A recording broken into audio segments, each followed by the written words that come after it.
Well, hey there, guys, and welcome back. On this week's show, we're making some shop-made flocking.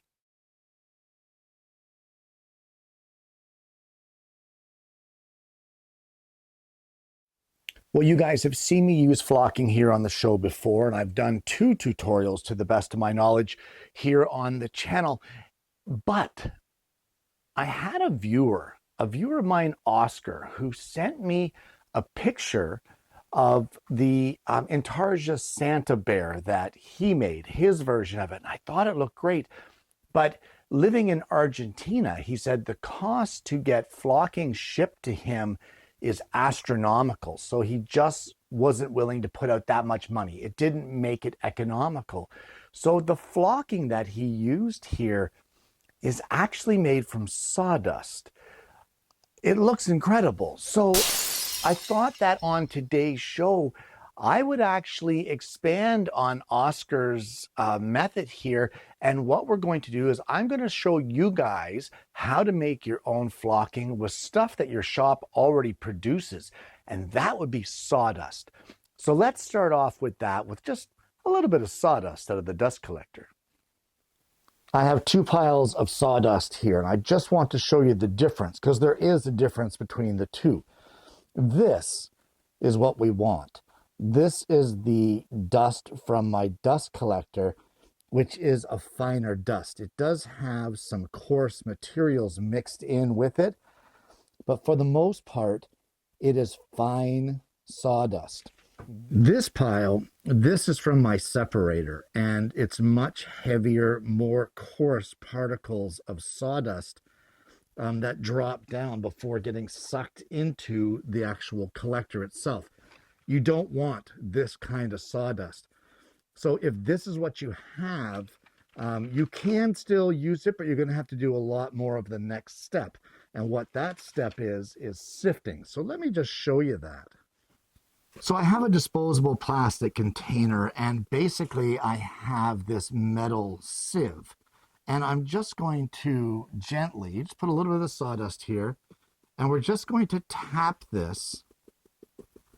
And the object is to get, I don't know if you can see this, very, very fine particles of sawdust. Guys, if my voice sounds a little odd, it's because you can see I'm wearing a dust mask. Don't do this without a dust mask, guys. These are very fine particles, and they do become airborne very quickly. So you can see the fine particles there coming through this metal strainer. And we're just going to sift this and sift it until we get a good amount of very, very fine sawdust. So you don't need a video of me sifting this forever. I'll get this done, and I'll show you what we end up with here in our container. So something I've learned as I've been doing this here is don't load up your strainer. Just put a little bit in it and tap it on the side of your finger like this, and it works much better than trying to load up the strainer. You can sift this out rather quickly, and we can see here that in this short amount of time, all the fine dust is gone, and I'm left with these particles. So small batches here in your sifter is much more efficient, guys, than trying to load it up. Okay, I think we have enough here for this demonstration, but you can see how fine this sawdust is. I mean, you can almost compress it into like formable shapes. It is a very, very fine sawdust. And what we're left with over here is the stuff that I sifted. And that's basically a mixture of the more coarse sawdust and the more fine sawdust that didn't get sifted. So we're going to take now a second container, and this is where we get to, it's not really an exact science. So the first thing we're going to do is we're going to add just a little bit of water to this container. We don't need a lot, maybe just a little splash, a little more, like that. And then we want some acrylic paint. Now in this case, I'm using this stuff. It's just from the local craft store. It's dirt cheap. You could even get it at the dollar store for something like $1 a bottle.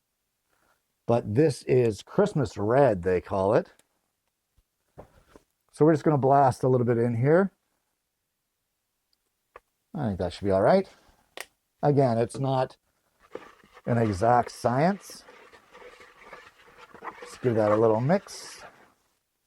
And as well, now some people add this and some don't. I'm going to add just a little bit, and that would be a dish detergent soap. So one little squirt of dish detergent soap. And I think the purpose of that is to help us to separate this after we get it all mixed up. So the first thing you want to do is you want to get this mixed up so that it is all, the color is all blended through. Okay, this isn't really as red as I would like, so I'm going to add a little more of the paint and maybe just a little splash more of water. That. And just a splash. Good enough. And we will continue to give this a good mixing.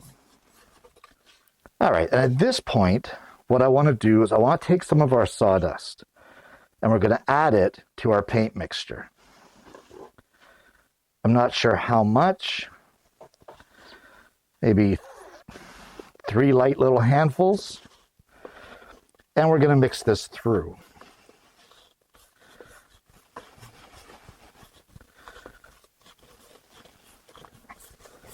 Now the sawdust is really going to soak up the acrylic paint and the water here. So you want to make sure to kind of, you'll see it's kind of going crumbly. You want to break up those crumbles and make sure that your paint is fully mixed through. This has kind of provided us here with almost a maroon color of flocking. But we're going to continue to mix this up until we get it completely mixed all the way through. Well, I don't know if you've ever done any baking, but this is kind of like the process of creaming your butter into the dry ingredients, where you get this dry, kind of crumbly mixture. And that's what we have here. And that is what you're looking for, this dry, crumbly mixture. So unlike baking, you can't overwork this stuff. So we're going to continue here to crush up all the little, I don't even know what you call them, little balls of sawdust and liquid. Finish getting this mixed in through, but I just wanted to let you see what it is that you're trying to achieve. This dry, crumbly, colored mixture, just like that. So if you're getting something like this, you're doing it correctly. If it's a little too dry and it's not mixing very well, you can add a little bit more of a mixture of paint and water, but I would mix it outside of this so you don't get variations in your color. If it's a little too wet, mine was just a touch, a little too wet, just add another little bit of sawdust. And again, guys, once you get it to this stage where it's wet and crumbly now, there's no more fine dust particles that are floating around when you're doing this. So at this point, you can remove your mask if you want. Well, I just have a little bit of butcher paper here that is taped down onto a piece of plywood. And what we're going to do is we're going to dump out our entire mixture here, just like this. And using your mixing stick, in my case, just a tongue depressor. Hey, you, what's this in here? I don't want that in my flocking. You just want to spread this out in a very, very thin layer. Get it spread right out so that it has lots of exposure to the air. Because at this point, there's not much more that you can do with this other than to sit back and let it dry. Now, I have heard people say, put this out in the sun. I have heard them say, put it in an oven on low heat to dry this out. We're not in a hurry. We don't need to do that. I've also heard that doing it like that can cause your flocking, your shop-made flocking, to be very coarse and very lumpy. So we're just going to spread this out here. If you see any large lumps in it, try to break those up if you can. We're going to break them up after anyway. But I would just now let this sit and completely dry. You can give it a day, you can give it 2 days, you can give it whatever you want. I'm going to give it, this is the morning, I'm going to give it until at least tomorrow morning. So I'm going to give it overnight. All right, so we're just going to get that there, put it off to the side, and let this completely dry. All right, so here we are. It's the next day, and this is dried. But guys, it's very crumbly. Now, I thought of a way to do it where I could use this steel ruler and just kind of go through like this, chop, chop, chop, chop, chop like this all the way along to bring it down to what we need it for flocking. You can see right there, hopefully, I'm already turning it into very fine dust. But I'm going to do something much more dangerous. I don't know if I'm going to suggest this to you, the viewers, because of the level of danger. And what I'm going to use to grind this up is my wife's spice grinder. So this could result in my death, guys. I really don't know. We're going to have to play this one by ear. But so I'm going to take little bits of this and put it in here. We're going to grind it up to separate and break up these little balls of sawdust and paint. You can break them up by your fingers, but they're not quite as fine as what I would want them to be. So I'm going to grind them up, and then I'll show you the next step.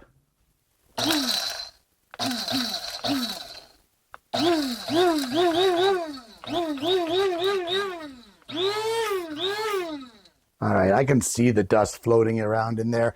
I'm going to get a mask on before I take this out of here, guys. But let's see what we got. So I have a clean piece of butcher paper. Wow, that's fine. That's fantastic.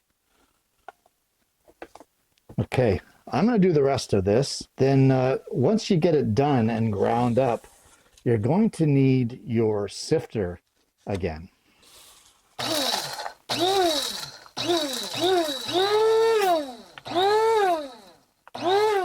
Well, I have good news, guys.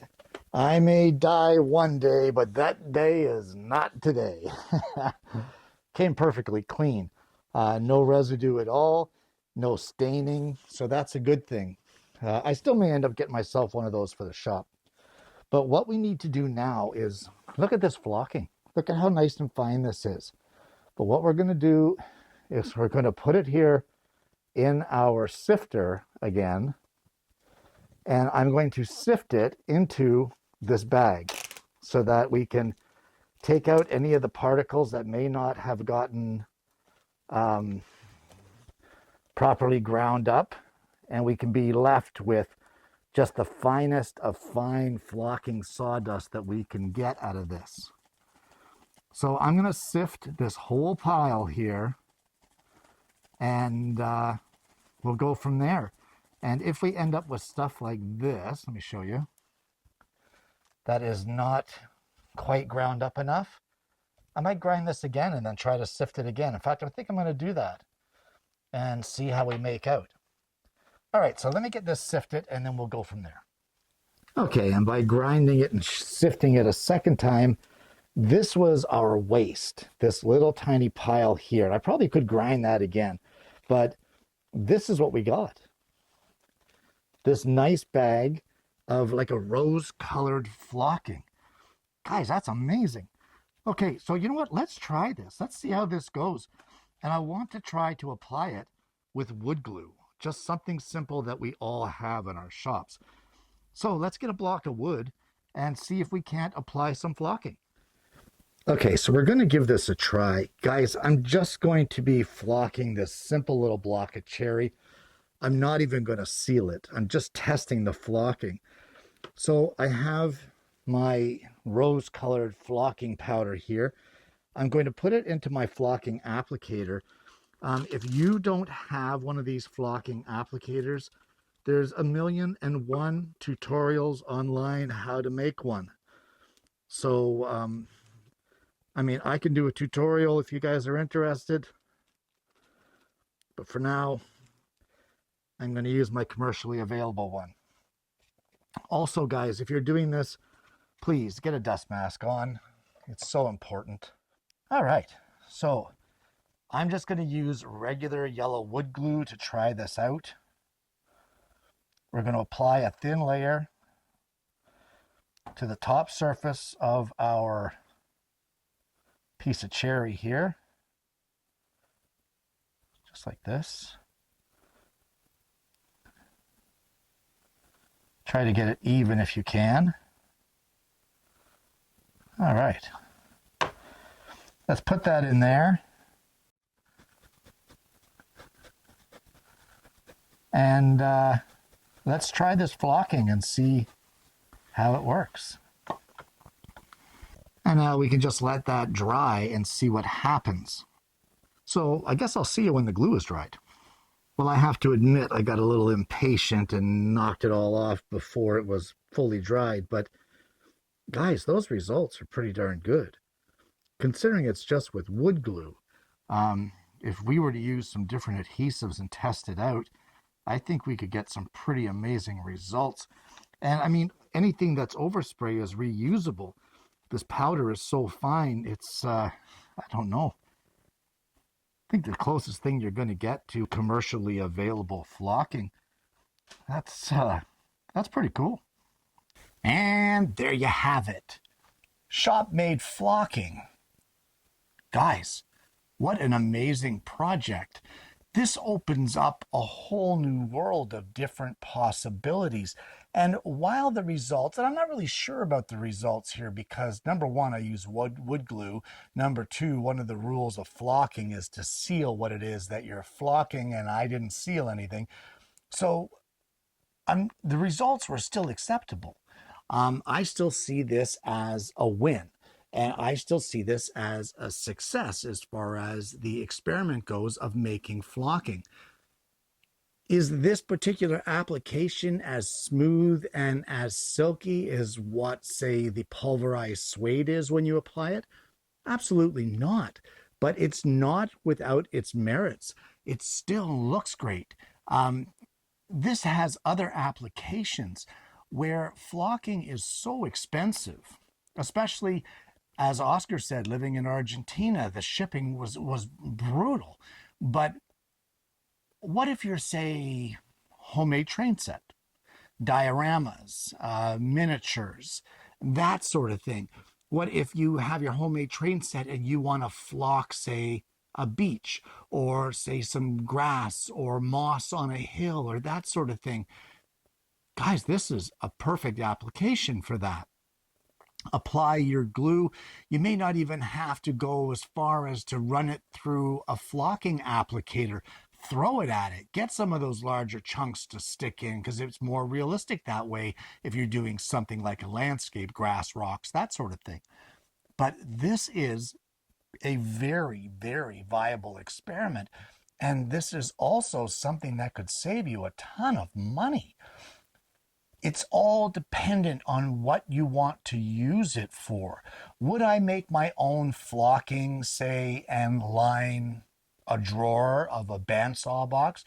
I probably wouldn't, only because I have access to the real McCoy. But if you don't have access to the real thing and you're looking for a different texture in your box making, free. I took it out of the dust collection with some paint from the dollar store. I mean, it's crazy inexpensive. And this, of course, I was looking for more of a red, but I didn't add enough paint, so I got this rose color. But this looks great too. Guys, it's endless. Endless customization of colors and flocking. And depending on how you want to apply it or how much you want to experiment with adhesives, you can get some wicked results. I'm kind of wondering if maybe like an oil-based paint. If we were to lay on a layer of oil-based paint, give it a little bit of time to tack up and then blast the sawdust fibers into it, that sort of thing. But maybe that's some experimenting that we're going to have to try. But you can't try it until you make the flocking. And this flocking is pretty amazing. Guys, I want to thank you so much for tuning in this week. I really want to thank Oscar for sending me the photo of his amazing Intarsia bear. If it wasn't for that photo, I would have never been inspired to do today's show. So, Oscar, I want to thank you so much for your inspiration. If you haven't already, please consider liking and subscribing to the channel. We've got an amazing audience base here, guys, and I'm hoping that you're going to consider becoming a part of that. I hope you've enjoyed the content. I want to thank you for tuning in. I hope you're going to give some of this homemade sawdust flocking a try for yourself. I hope that you're going to experiment with different adhesives and see what works for you. I hope that if you've already done this and you've tried it and you've had success, you're going to drop your suggestions down below. And more importantly, guys, I hope you're going to join me again next week when I bring you yet another woodworking video.